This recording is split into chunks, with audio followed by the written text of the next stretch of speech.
On pourrait présenter le yoga du cœur comme étant d'abord une connaissance de soi, de qui fait quoi en moi, de quelles idées qui me viennent, quelles pulsions me viennent, est-ce qu'elles me mènent à l'épanouissement que je cherche?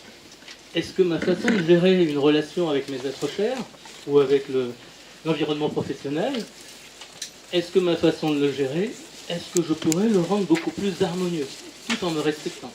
Bon, c'est des questions basiques qu'on a tous. Et le yoga du cœur, donc, est une exploration d'une connaissance à l'intérieur de nous, qui nous permet après, si on reste scientifique, une connaissance et une sorte d'hypothèse. Et après, la vie devient le champ expérimental de nous dire, ah ben oui, telle partie de moi, si je l'écoute, elle est capable de me mener aux améliorations, à l'épanouissement que je cherchais tout simplement. Donc, je souligne le fait que ce n'est pas d'abord une religion, ni une adhésion, une croyance religieuse, mais plutôt une connaissance qui est proposée à travers ces schémas que je vais commenter. Et puis cette connaissance nous renvoie à nous-mêmes, mieux se connaître, mieux savoir qui fait quoi, et essayer de reprendre les rênes de notre vie, en particulier souvent dans le domaine de la maladie ou de la santé. En général, c'est quelque chose qui nous échappe. Et on essaye, dans la naturopathie ou dans d'autres approches, de reprendre prise sur notre santé. Au jour de l'an, souvent, les gens se souhaitent les vœux de nouvel an, et en disant souvent, l'important c'est la santé. Comme si c'est le point majeur, sans lequel on ne sait pas trop si on existe ou pas. Et je vais prendre une anecdote concrète à propos de la santé. Et du coup, explorer de quelle façon cette approche méditation-yoga, travail intérieur sur la conscience, de quelle façon c'est capable d'être complémentaire d'une thérapie comme la naturopathie ou d'une meilleure connaissance de soi-même.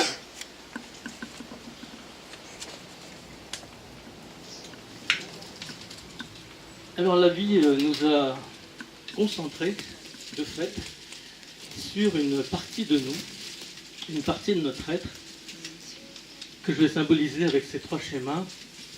Celui-là nous renvoie au mental, à l'intellect, qui correspond au 6e chakra, pour ceux qui connaissent le yoga, il est situé ici. On est aujourd'hui dans un monde très développé mentalement, sur beaucoup de décisions.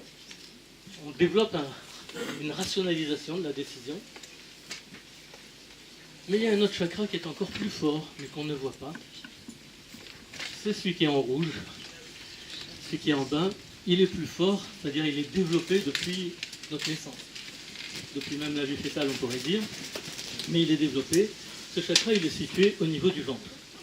Dans le yoga, on l'appelle le 3e chakra. Quand je me suis mis à explorer tout ça, j'ai fait 100 mètres. C'était un contact direct. Et avec mon épouse, on a cheminé ainsi dans notre intuition, dans notre exploration. Il n'y avait pas d'autre compte à rendre qu'à nous-mêmes, quelque part, de savoir si vraiment il y avait des ressources intéressantes en nous qu'on pourrait développer. Et du coup, donc, je me suis mis à observer ces trois chakras à l'intérieur de moi. Ici, c'est la pulsion des émotions. C'est par exemple, je suis en colère, je suis triste, je suis découragé. C'est l'énergie de ce chakra. Découragé, donc je manque de confiance, j'ai peur, la peur me prend, elle m'écrase. C'est une énergie gouvernée par ce chakra.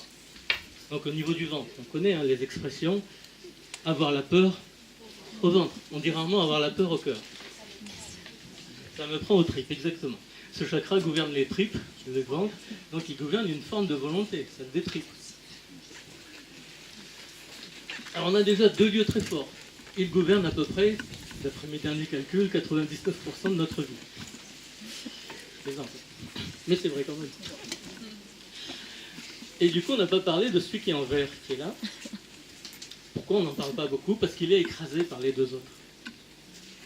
L'enfant qui a 6 mois déjà exprime sa joie, le bébé plutôt exprime sa joie ou sa colère d'une contrariété, sans mental. Vous savez bien que l'enfant, petit enfant, n'utilise pas son mental.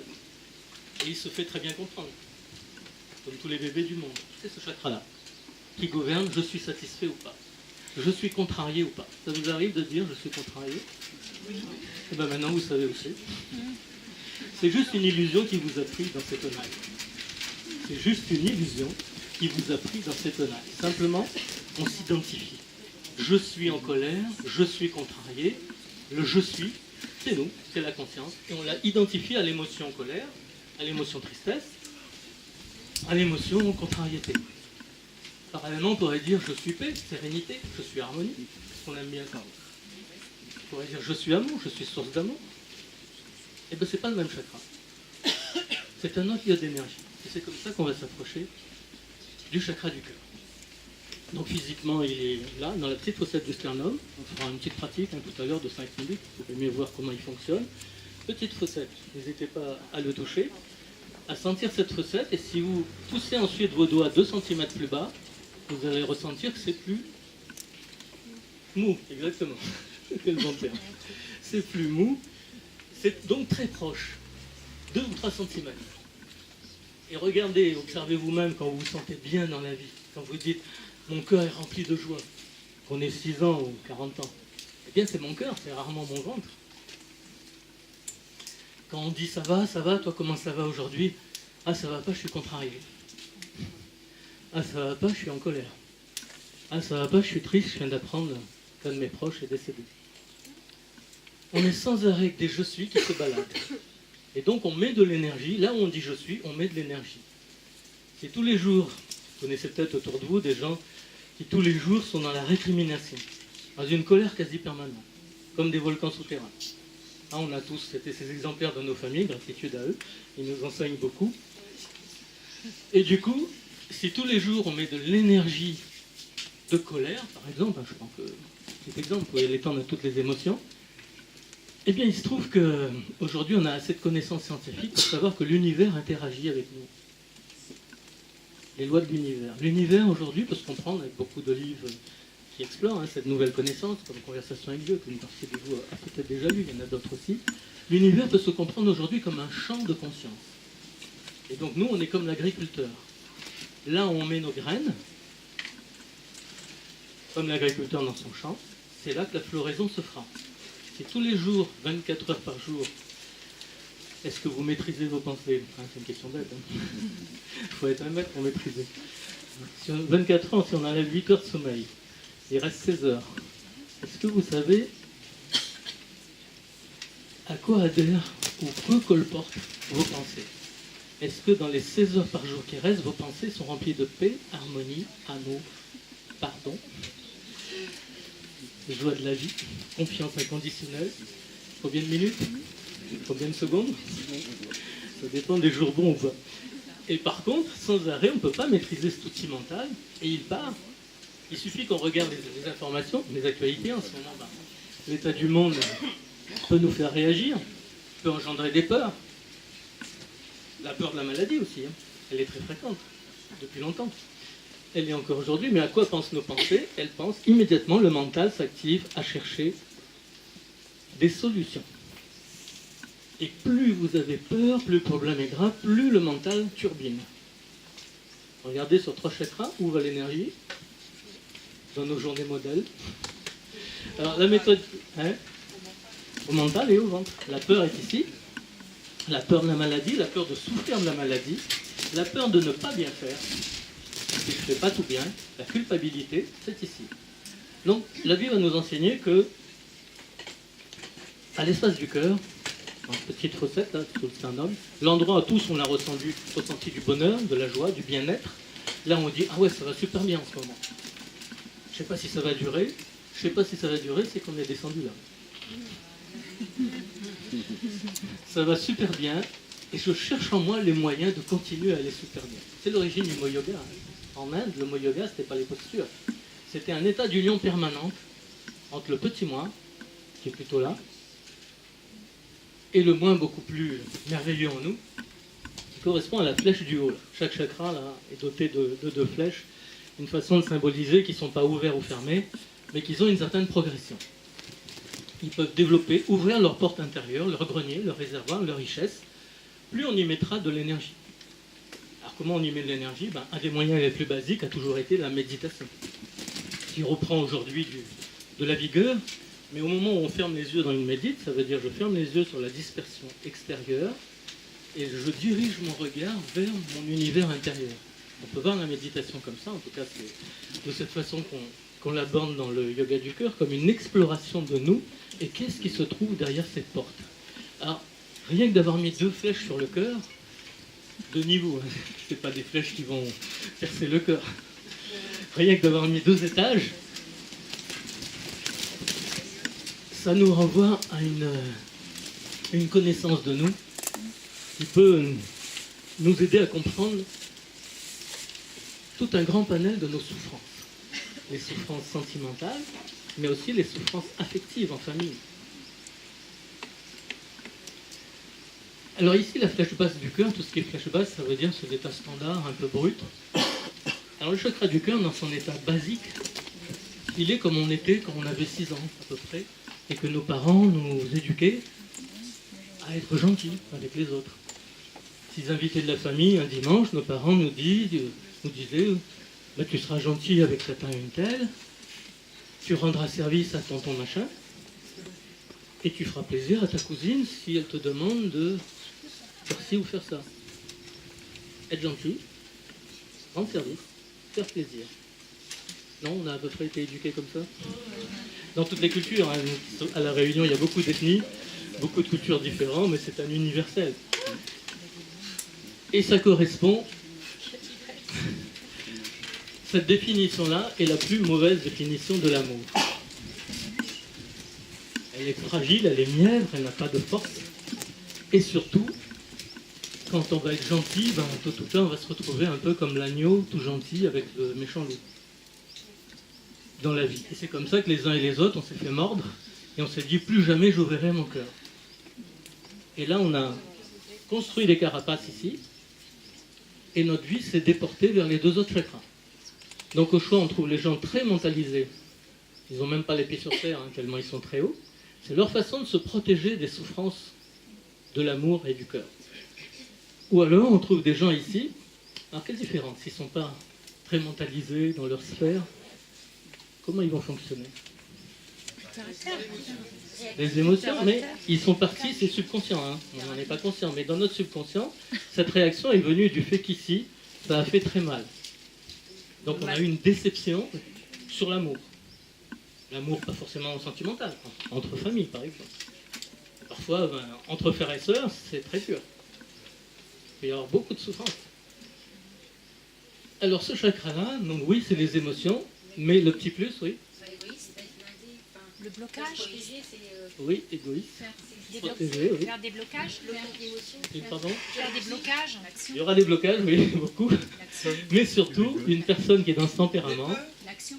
oui, elle va être dans l'action d'une part, mais énormément dans le contrôle de son environnement. Énormément dans le contrôle. Elle va dire, fais pas ci, à quelle heure tu arrives, dis-moi, voilà, est-ce que tu es rentré chez toi, envoie-moi un SMS après. Ça se fait comme ça. Au boulot, c'est souvent infernal. Hein. C'est très efficace.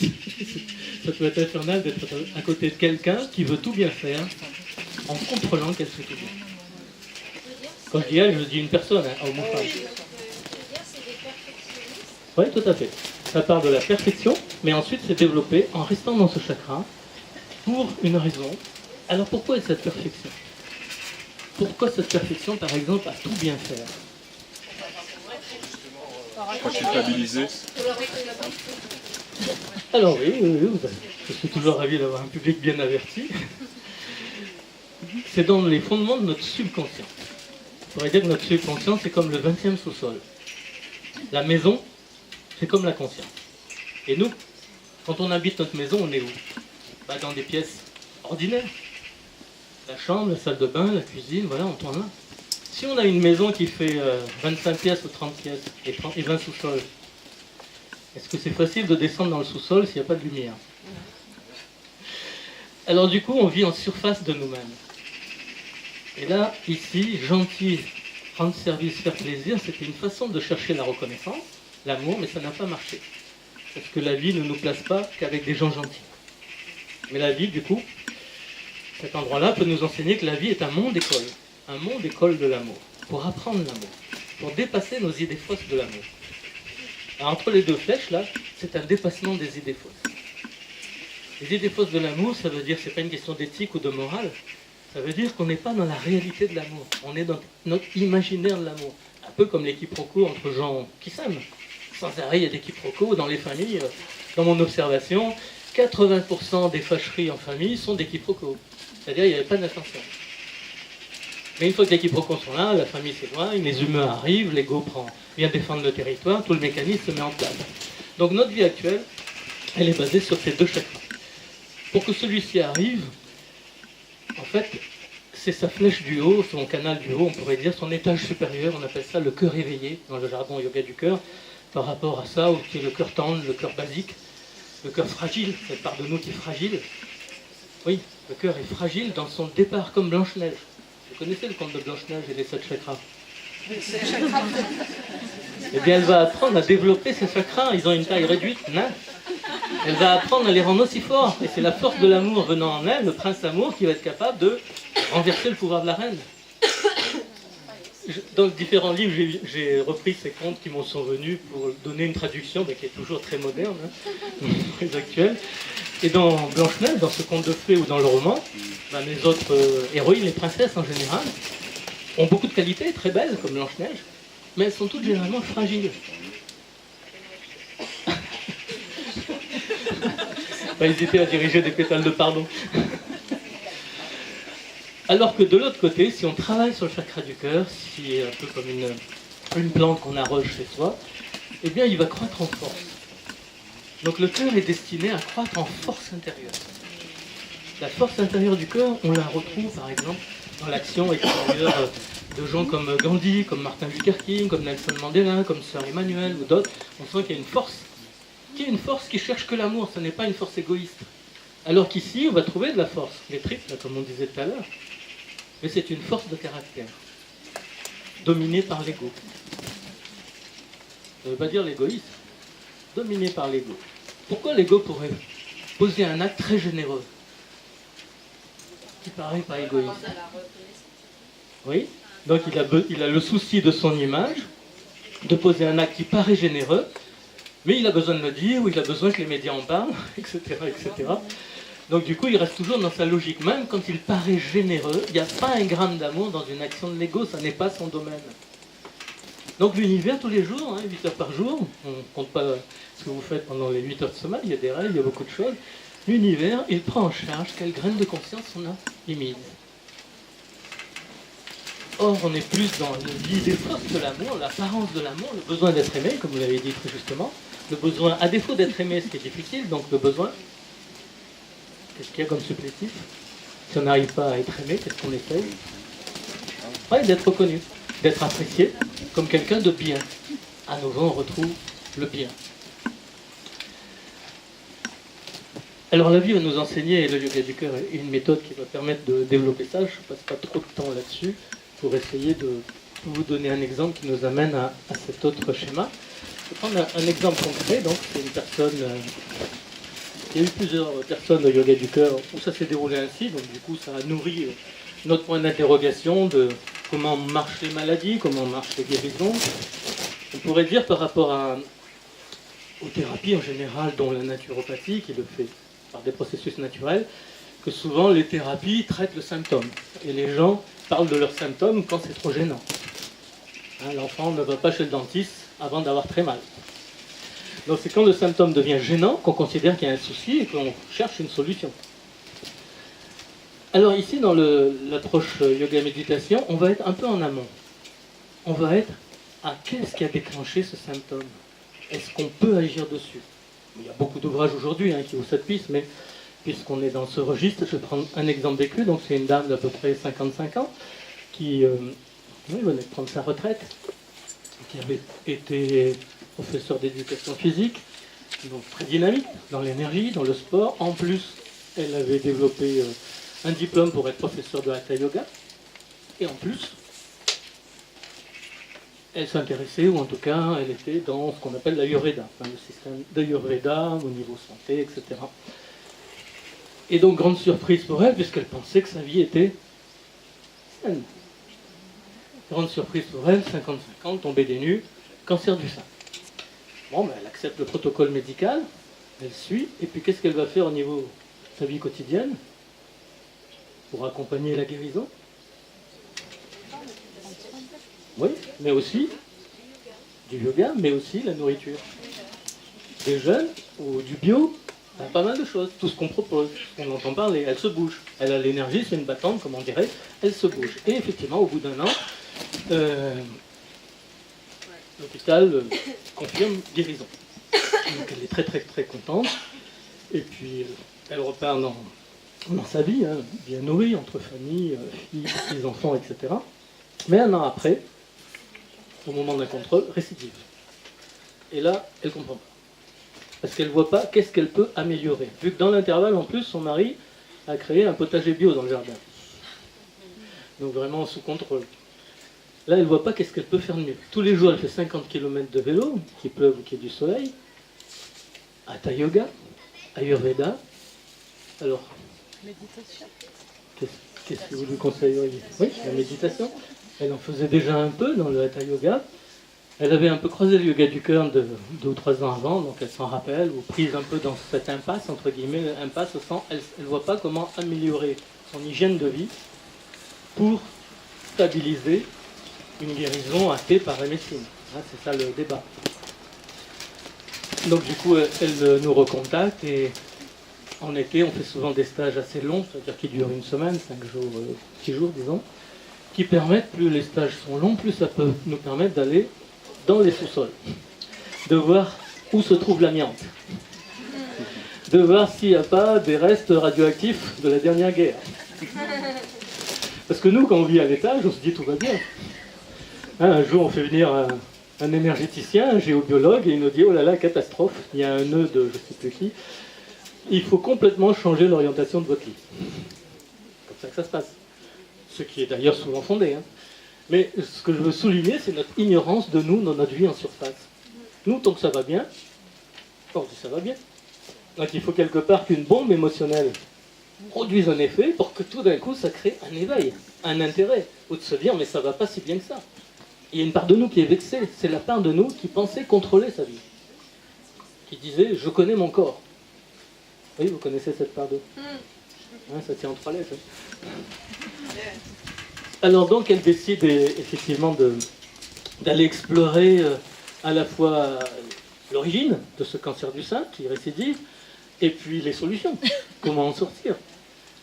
Cette fois-ci en adjoignant le volet méditation, spiritualité, action d'énergie sur les chakras, etc. Alors moi je lui donnais comme conseil dès le premier jour du stage de ne pas tout de suite sommer son âme, de lui dire, son moi supérieur, de lui dire alors qu'est-ce qui ne va pas, qu'est-ce que je dois faire. Je lui disais, comme disait justement notre ami, qu'il faut d'abord installer un espace de confiance. La communication. Ici, le niveau supérieur de l'âme marche sur la confiance. Alors l'opposé de la confiance, c'est quoi? La méfiance, mais il y a d'autres mots, oui, la peur. Le contrôle. Le contrôle. Observez le nombre de choses que vous contrôlez. Une personne, supposée parmi vous, ou un proche, qui reçoit ses analyses médicales par la poste, par exemple, et mettons que ça prenne 15 jours, le temps que le labo fasse ce processus biologique. Alors tous les jours devant sa boîte aux lettres, ou au bout de 15 jours, 10 jours, que fait cette personne? Elle espère qu'elle a lettre. Dans quel état elle espère? En confiance joyeuse? Et bien voilà, c'est là qu'on peut agir. C'est là qu'on peut produire de l'énergie de confiance. Comme si la vie elle-même, la vitalité, la santé, passe par un bouton de commandement qui est ici. Même si ce chakra gouverne la santé et la vitalité. L'énergie de l'action, elle est là. Le ki, le chi sont maîtrisés par là. Mais il y a ici un processus de commande qu'on ne soupçonne pas. Et rien que d'attendre dans le stress, on peut changer ça. On l'a expérimenté hein, avec mon épouse, avec les autres amis yoga du cœur. Le yoga du cœur, c'est une méthode qui existe maintenant depuis une douzaine d'années, donc ça a permis d'avoir assez de recul sur le fait que ça fonctionne, et si on y met son énergie, et notamment dans les cas de maladie comme on l'évoque ici. Alors maintenant, le jour J, la personne dans sa boîte aux lettres, le courrier là, du laboratoire est là. Que fait la personne? Elle respire d'abord. L'essentiel, c'est d'aimer l'amour, par exemple. Est-ce que vous voyez le processus? Vous voyez qui prend la main, le stress dans lequel l'enveloppe va être ouverte? Et ça va être j'ai confiance uniquement où ça va. Ouais, la personne à l'autre bout du fil, dis-moi si ça va. Ça va être uniquement quand on lira, si on sait lire, le résultat médical, l'analyse. Si ça nous dit à la fin, c'est pas grave, tout va bien, on va faire ouf. Oui, là je suis heureux. Alors le bonheur conditionnel, je suis heureux parce que j'ai tel résultat, je suis heureux parce qu'un proche a eu ci ou ça, c'est ce chakra-là. Et c'est pour ça qu'on va tourner autour du bonheur dans une ronde sans fin, parce que ce chakra n'est pas la garantie du bonheur. Il nous donne l'illusion qu'à chaque fois que notre contrariété est résolue, oui, pendant 10 secondes, on peut respirer, ça fait du bien. Ouf, tel problème est résolu. Et on ne sait pas quel autre problème se présente. Bien, donc c'est pour dire que dans ces petits domaines-là, on est plus à valider l'énergie de la peur, du stress qui nous échappe, notre impuissance, notre écrasement, le côté victime. J'ai tout bien fait, mais la maladie me tombe dessus. Puis il y a d'autres livres, parus depuis une quinzaine d'années, un délit spirituel, qui disent le contraire. Qui disent j'ai créé cet événement qui s'appelle maladie, ou une partie de moi l'a créé. Alors je reviens donc à cette personne, elle est assez patiente pour que les jours se succèdent pendant ce stage yoga du cœur. Bon, il y a toujours une ambiance souvent qui est assez joyeuse, qui permet de ne pas être là à compter les jours, ou être dans l'anxiété. Puis plus on descend, plus on fortifie tous les jours le chakra du cœur, plus il peut nous donner aussi, nous faire ressentir son aide. Ce n'est pas quelque chose d'intellectuel, c'est une aide en énergie, en présence. C'est les moments où vous sentez en vous qu'il y a de la présence. Une présence qui est douceur et bienveillance. Ça, c'est la signature du premier degré supérieur de notre conscience, qu'on appelle l'âme souvent. C'est une sensation de douceur et de bienveillance. On l'a tous ressenti. Simplement, on n'a pas été conscient de ce que ça voulait dire, de la porte qui s'ouvrait. La méthode, souvent, c'est je prends conscience et j'agis. Du fait que j'en ai conscience, j'agis par cette connaissance. Donc je peux maintenant, si on veut, provoquer l'énergie du cœur et bénéficier de son baume apaisant, tout simplement, de recentrage. L'émotionnel, c'est souvent des tempêtes. Et ici, on va ressentir, recentrage, comme on dit, un apaisement. Alors cette personne, elle a obtenu des clés le dernier jour, tellement inattendues, qu'elle a été en doute. Inattendue, alors ça veut dire quoi? Quelle partie d'elle? C'était inattendu pour quelle partie d'elle?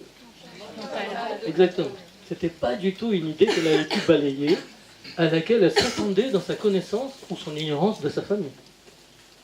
Donc du coup, même si on obtient une clé, il faut que le mental fasse une preuve d'ouverture et non pas de censure. Il pourrait dire c'est du n'importe quoi. Remboursé. Bon, là, elle sentait qu'il y avait un mélange. À la fois, ça pouvait lui expliquer pourquoi la récidive, et en même temps, lui dire mais peut-être que c'est mon mental. Alors sur quel elle est tombée? Eh bien sur un secret transfamilial. 2 générations ou 3 avant elle. Un secret qui n'était pas joli, donc du coup ça devient un tabou. Et si c'est un tabou, comment on le sait? On ne sait pas. On ne le sait pas. Mais c'est dans notre maison, c'est comme l'amiante. On ne sait pas qu'il y a de l'amiante, mais c'est là. Et elle produit ses effets de par les lois naturelles. Donc c'est pour ça que la psychogénéalogie, comme on dit, est venue à la mode depuis une 50aine d'années. Et là, du coup, dans ce secret de famille, ça mettait en cause, 2 ou 3 générations avant elle, en tout cas, la sœur de sa grand-mère. C'est identifié dans la méditation, malgré le brouillard. Et pourquoi il y a eu du brouillard? Pourquoi ça a attendu 6 jours, 5 jours? Pourquoi ça n'a pas arrêté tout de suite? Elle avait peut-être peur de celle de... Non, elle voulait vraiment guérir. Donc la peur n'était pas dominante. Mais c'est pendant la méditation qu'elle a eu cette... Oui, mais sa méditation au 5e jour. Depuis les 4 avant, elle n'est venue que pour ça. Mais refusée. Pas consciemment. Ça qu'elle sorte du contrôle. Elle n'était pas éthique. Quand on ne veut pas que dans notre vie, un petit enfant qu'on était, que notre maîtresse ou nos parents voient qu'on a fait un vilain dessin. Qu'est-ce qu'on en fait? Non, mais qu'est-ce qu'on fait du dessin? On le cache. On le cache où? De façon à ce que personne ne le voit, parce qu'on en a trop honte. Alors c'est pour ça que c'était difficile, c'est parce que c'est enserré dans son 20e sous-sol. Donc c'est la faute à personne, c'est plutôt parce qu'on ne se connaît pas, on l'a cadenassé dans X choses, et du coup, de façon à ce que la famille Même s'ils n'en parlaient pas dans les réunions de famille, c'est qu'on en avait honte quelque part. On sentait que ça ne faisait honneur à personne et on ne voulait pas salir la mémoire des ancêtres. Hein. Souvent, les tabous partent de bonnes intentions. On ne veut pas salir la mémoire des ancêtres. Voilà, c'était protégé pour toutes sortes de raisons. On va voir la notion du bien. Par la méditation, elle peut avoir accès à des Ouais. secrets de famille. Oui, tout à fait. C'est courant dans le yoga du cœur. Beaucoup de gens ont eu des clés. Et parfois, même une maman là, qui ne sait pas comment gérer son enfant de 10 ans, limite autiste, au collège, est convoquée sans arrêt par l'encadrement. Eh bien, en méditation, elle a reçu un enseignement de l'âme de son fils, lui donnant des clés, lui disant comment l'encadrer, comment gérer son côté un peu anormal, etc. Oui, il y a en nous plein de secrets. Toutes les méditations ne se valent pas, ça dépend. Là, ici, ce sont des méditations qui montent par cette flèche-là. Si je montais par là ou par là, je trouverais d'autres pouvoirs, d'autres énergies, mais pas forcément les mêmes. C'est pour ça qu'il y a 2000 ou 20 000 techniques de méditation différentes. Ici, quand on rentre par cette porte, on monte à ce qu'on appelle notre vrai moi, notre âme, cette douceur. On sent qu'on est bien, comme un retour à la maison. Et c'est cette partie du nous qui nous dit, mais c'est moi qui ai choisi ta famille, c'est moi qui ai choisi tes frères et sœurs, c'est moi qui ai choisi ton apparence physique, tes défauts, tes inconvénients. Si tu veux bien, c'est là qu'on trébuche tous. Cette part de nous, quand elle nous parle, elle nous a tous parlé à différents âges, mais souvent ça se terminait. Si tu veux bien me faire confiance, je te guide dans ta vie. Et c'est là qu'on s'est arrêté.